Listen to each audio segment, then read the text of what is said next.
Good morning, good afternoon, good evening, wherever you're listening from. Welcome to the Change Management Simplified podcast, where we will explain and discuss what change management is really about, using real examples alongside principles of change management based on our experiences on projects, transformations, change initiatives, and of course, the home experiences as well. Hi everybody, welcome back to the Change Management Simplified podcast. Once again, I don't get tired of saying thank you for returning to listening to these episodes. And again, I'm hoping that's because you like what you're listening to or enjoy them. But what I would like to ideally kindly ask you or request you to do is to subscribe, to follow, and also give a rating. For example, on Spotify, you can give a rating and also please add a comment. That will be very much appreciated. Now, today's question or topic that I have in front of me is in regards to organization change management. Now, change management phrase is used interchangeably but meaning different things from three different groups. One, the change management practitioners. These would be the ones possibly with the ProSci certification, focusing on the people aspect, part of change management. And then you've got the project managers who tend to use it, I would say, from a perspective of changing scope, resources, and also prioritization. And the other team that uses it is the procurement management teams. They use it in regards to change in scope of the SOW with their agreed supplier or vice versa client. But today we are focusing on the change management aspect of what I would say from a delivery perspective, from a change management perspective, on a delivery side, not on the project management side and not on the procurement side. So before you actually get to understand or know about organizational change management is about, you need to take 3 steps back. And that's what I'm going to do to help you really get to the point of what organization change management is really about, so that you don't get confused when a project manager uses it or an IT person or procurement person. And that's really to help you give you clarification, because these terminologies are used across the businesses and organizations, and some people actually get confused what people are actually talking about. First and foremost, you need to go back to the very first step and understand what are the change drivers which are which are pushing the company or the organization to be able to, or to be pushed to manage an organization change. These could be a number of things. It could be because of the strategy. The strategy could have changed. And this is usually, as we all know, prompted usually by new leadership. Maybe we've got a new group CEO or maybe a new CFO. They are usually the main drivers of the new strategy within an organization. The other point that also triggers change is regulatory. Now, this is my kind of area. It keeps me excited, however, very painful to get through it. But once we get to the end where we've adopted the change, the regulatory change is very exciting. In the insurance world, we've gone through Solvency II recently, through the EIOPA guidelines a few years ago. And then we went into IFRS 17 plus IFRS 9. And now also the UK, since Brexit, is also now making some edits to the Solvency II EIOPA regulatory requirements to change it to UK Solvency II requirements. The banking world has been going through the Basels. They went through Basel 1, Basel 2, I'm not too sure if they've got Basel 3 kicked off as well, but similar requirements to Solvency II in the insurance world, which is about ensuring that you have enough capital. When I say you, the company has enough capital to cover itself if, for example, we are triggered by a scenario like we had in the credit crunch. The other actually more exciting regulatory change is around the sustainability reporting from the environmental side. ESG or the EIG bodies are pushing for that, and this is really to ensure that companies take more consideration in how they write business, and therefore making them more environmentally conscious in terms of the way they engage, but also how they write their businesses. For example, with an insurance company, underwriters now have to consider the client they sign, a policy or contract with. How can they help them make sure that they write or make business and therefore cover the insurance policy in a more environmentally sustainable way? Now, the tricky part is how do you balance capitalism? I would say, can I use the word capitalism? We might have a different episode on this. But really, what they're trying to balance is for the companies to be able to still make profit, but also to be consciously, be lenient and consider the about the implications on the environment based on the services or the products that they actually provide for their customers. Third reason why we might have a change, it could be because of the market changes. This happens. The economies go back and forth, and you never know what happens or what might actually trigger any adverse reaction to the markets, or favorable as well. The other reason we have change drivers are opportunities. There could be an opportunity for a merger, for a merger and acquisition. Someone might fall into trouble and, will be gladly, and I say we, my company, if I do have one, I'll be more than happy to buy it at a reasonable price since I know actually they're going underwater and they're keen to get someone to buy them. The other fifth change driver is the unplanned changes. Um, Now, a classic one I would say is the pandemic. Most recently, COVID. Um, this actually made a number of changes, organization changes across both the public sector and the private sector. But my example here is going to be more of a I would say, yeah, more of a public sector scenario. And that will be the fact that the UK government, and actually some other governments as well, but I'm going to use the UK government, got to the point of where during the pandemic, where every single country was in lockdown, including China, that were the initial ones to lock down, um, were unable to source equipment and uniforms required by the nurses and the doctors to be able to carry out their jobs in these COVID wards or hospitals. They run out of gloves, they run out of every single equipment that you can think about, because most of that equipment or tools were manufactured in China. And back then, when that strategy was taken a number of years ago, which actually most industries that rely on manufacturing moved all their manufacturing processes to China or India, but mainly China because it was a low cost area. And therefore, back then, it was better to move it to a low cost location and be able to still wait 6 weeks or 3 weeks, whenever it takes to ship it across. However, during the pandemic, we were using all these tools in hospitals.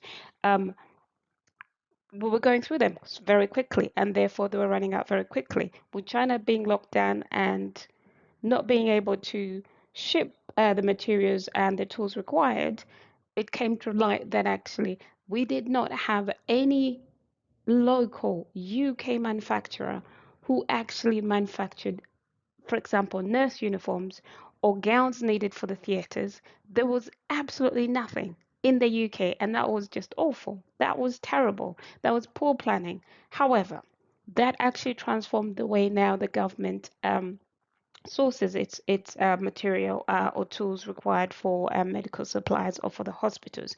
They now have a few factories in the UK that are now producing these gowns to ensure that if the scenario of a pandemic and lockdown happens again, they're not caught off guard, and therefore they're still able to supply the hospitals with the garments they need. So with all these change drivers, this leads to two different types of changes, organization changes. This could lead to a transformational changes, and these transformational changes, a classic one that I've just given is the manufacturing of gowns needed for the hospitals. That was a huge transformation that the UK had to now reinvest in their local manufacturing industries to be able to have at least the essentials required for the hospitals. Um, Usually, it's the scope is defined. It's large scale. Um, it's also disruptive. Um, I would say, and also it's transformational and time bound. Now, I would say the most realistic or closest example that I can also bring in is where we are changing a regulatory requirement or to moving from one reporting standard to another. And I'm going to use Solvency 2 here as an example because I worked on that. We had never, this was a new reporting standard. So we had to implement a new system, new reporting requirements, new systems, new processes, new controls. Um, and therefore, it was disruptive, but it also made us think beyond. Once we managed to implement these systems, processes, and controls, what is the vision? Do we maintain the processes here, the production of the cycle of the outputs within locally? Within Europe, or do we move it to a low cost country, maybe in India, where that we had a center? Those are the type of things that really cause a lot of disruptions because it leads to to bigger impact, and therefore a huge number of people will be impacted. The other type of organization change is adaptive change. This is where it's agile. When I say agile, the manager or the leaders can, make a few tweaks and change their minds of how maybe we can approach things because it's incremental as well, and also has minimal impact compared to the transformation change that I just mentioned. It also could be developmental change. And here I'll use an example, again, going back to my Solvency 2 project. Um, we initially, when we set up the process, we used a, a system vendor who we used, and then after 2 years of us going live, we observed that actually it wasn't the best tool that we would like to use this process for.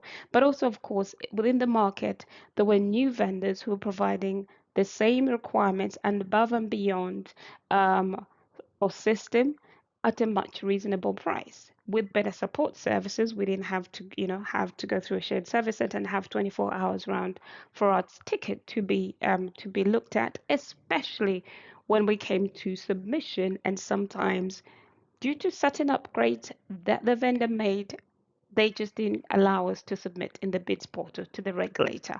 So we had to come up or look around for a better system with better support. And with that, the best approach to this one is usually you would see that it's the team members that or the team or the manager that would usually initiate such a change. They've usually done their homework. They've been comparing notes with their peers, um, and they're actually even more willing to provide resources within their team to lead this particular developmental change. And that's what happened on our project. And through that, it's easier for the transition to happen gradually because the person leading this developmental change is within the team, is educating their peers and their team members.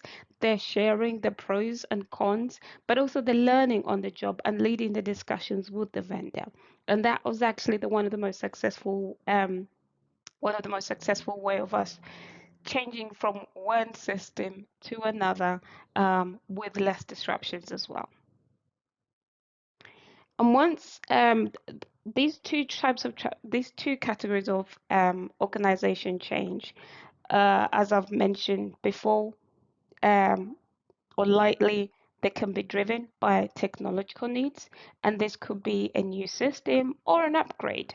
With a new system, it will be fall under the transformation change, and then if it's an upgrade to a system, it's usually an adaptive change. So that has less impact, whilst the new one will have greater impact.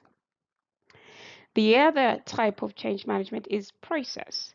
This could be definition of new processes or process improvement, again through the adaptive change. And if it's a new, it's usually coming through because either we've got new policies, or again we've got new systems, which maybe has raised more automation, and therefore we have to define the handshakes between the different teams, and therefore the processes differently. The other piece is around controls. I've lightly touched it. And this is, again, could be strategic. It could be introduction through new policies, because introducing a policy is actually a type of control. Or it could be automated controls due to the technology that we've recently implemented via the new system. Or it could be a manual check, which is always possible and always relevant, because if I look at the reporting world from in the actuarial or the finance teams, when they receive when they're looking at reports or performing their checks, they will rely on the controls, automated controls, IT controls inbuilt within the system, but also they'll perform their additional checks as well.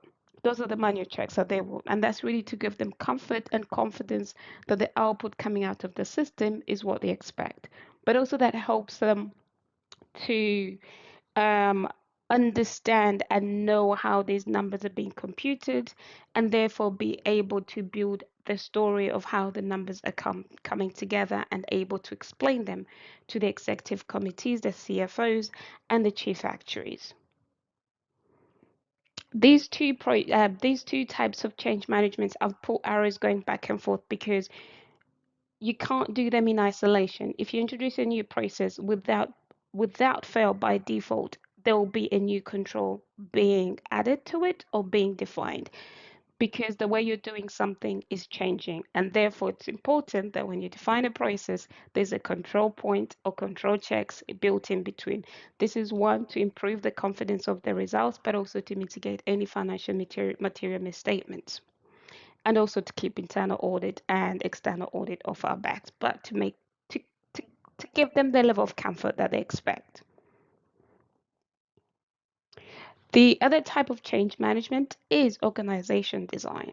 This could be, now this confuses people in a number of ways. However, it could be either from a structure perspective, this is the organization structure, and therefore maybe the company or the organization might decide to become more leaner, and therefore having less resources, maybe because they've implemented a new system or a new approach.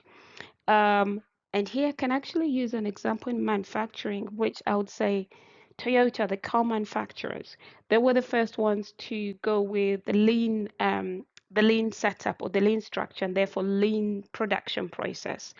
And this was really about them having less people, less material, um, but still be able to deliver to the customer the car that they want in time. And therefore, that evolved into just in time production. They were the first company or manufacturers to introduce just in time production.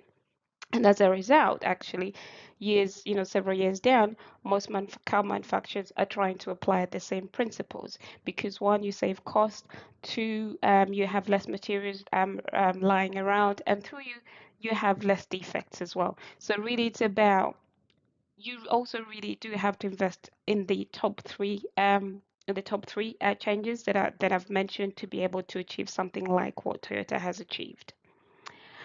Organization design also includes changing roles and responsibility, or defining new roles and responsibility, because again, because of the top three changes that I've mentioned.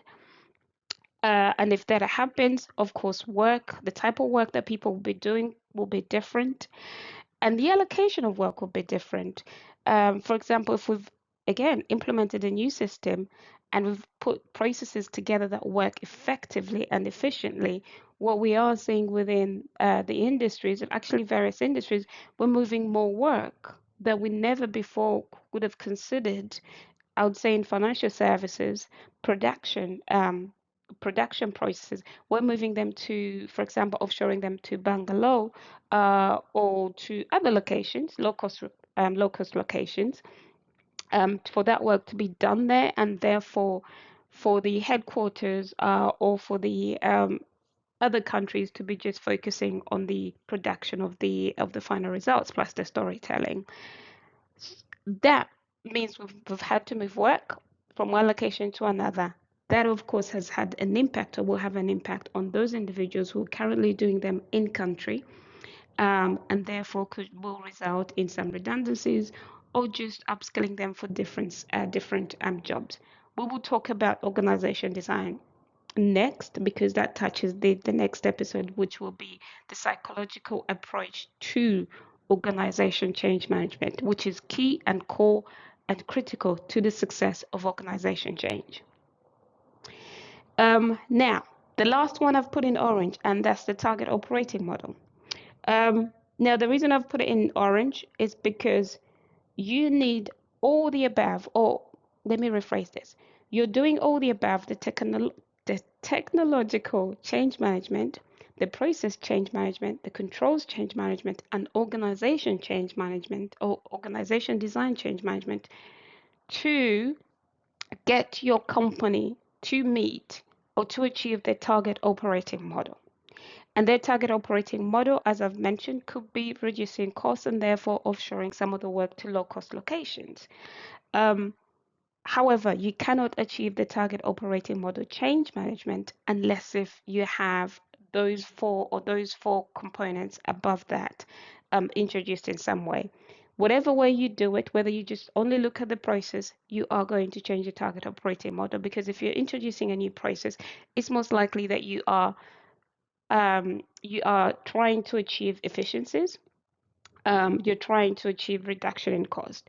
That means cutting headcount, and therefore that impacts your target operating model. It won't look as your current operating model. You might, some people will have to drop off or find new jobs. So that's why I've got it in orange, because if any of the four elements are attached, it will always impact your target operating model, even when it's just an adaptive change, because with an adaptive change, you're trying to want to improve your current process slightly or making it a bit better. And two is that you are looking for continuous improvement and therefore trying to get to that target vision with the new operating model. And with all these components discussed, as you've now learned that organization change management is one, you need to understand the change drivers, and then the organization change categories, which is transformation change or adaptive. And then you go into the types of change. You need to understand what are you working with. And therefore, that will make you decide, or the organization will assess, depending on how drastic, how disruptive the change is, that will dictate how much effort you will need from a organization change management. Obviously, if it's a technological change with new systems, you're going to need a lot of effort and focus on change management, organization change management, because all different, a number of things are going to be impacted: the people, the processes, the controls, the handshakes, the organization design, and therefore more effort will need to be incorporated within the program.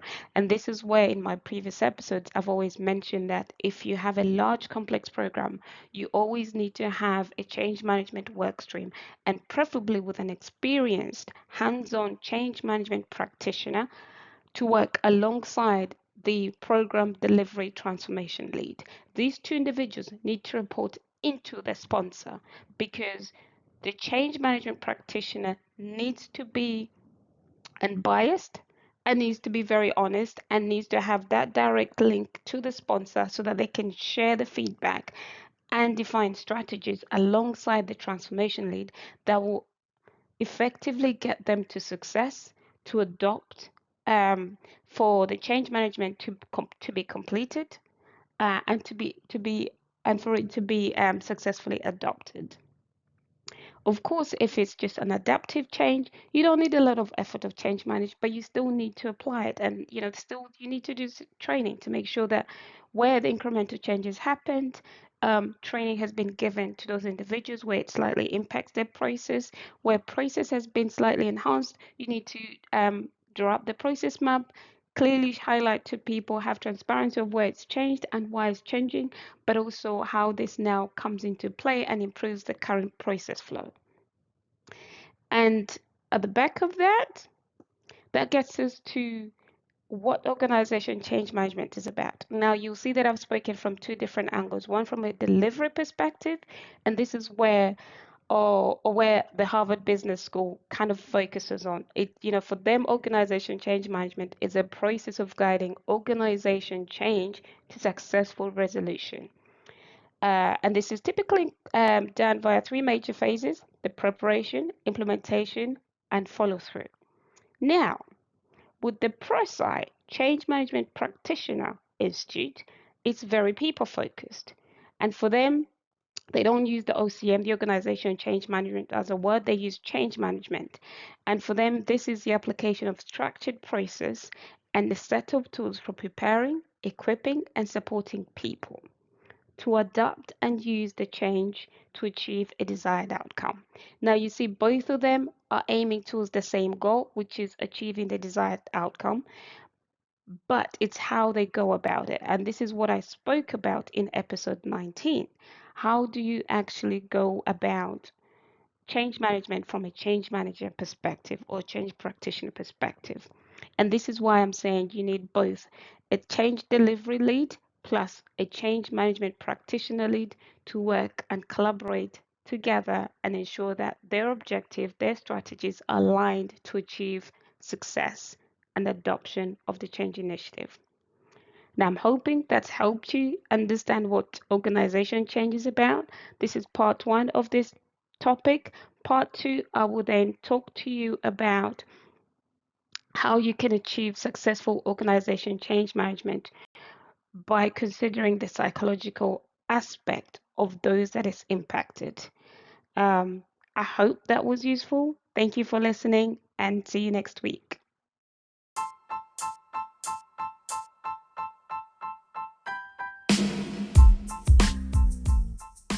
If you find this podcast beneficial or interesting, please press follow, like, or subscribe.